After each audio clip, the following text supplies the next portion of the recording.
করে কী রান্না করছি সেটা তোমাদের দেখাতে চলে আসলাম। আমি রোজ না দেখালে তো আমার আবার ভালো লাগে না। তো আমার সব বন্ধুরা তোমাদের দুপুরবেলা তুমি সবাই খাওয়া দাওয়া করে নিও। আর আমি আজকে দুপুরে কী রান্না করছি সেটা তোমাদের দেখিয়ে দিই।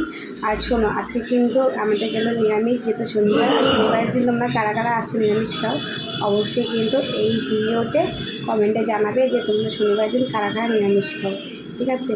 আর চলো তাহলে রান্না করা যাওয়া যাক আর দেখানো যাক আজকে কী রান্না করছি। আর তোমরা সবাই ভালো লাগবে, তোমাদের যদি পছন্দ যদি খাওয়া হয়ে থাকে তো তোমরা খেয়ে নিও। তো চলো যাওয়া যাক রান্না করে।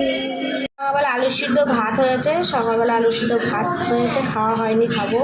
আমি করছি ভেন্ডি দিয়ে আলুর তরকারি। সত্যি কথা বলতে আমার ভেন্ডি আলুর তরকারি খেতে খুবই ভালো লাগে, তাই ভেন্ডি আলুর তরকারি। আর করবো কুমড়ো ভাজা, কাঁচা কাঁচাই দেখিয়ে দিচ্ছি কারণ যেহেতু অনেক বেলা হয়ে গেছে রান্না হয়নি। হবে পটল সর্ষে করবো, মানে পটল দিয়ে পোস্ত দিয়ে সর্ষে করবো। তো আজকে রান্না এটাই হয়েছে কারণ যেহেতু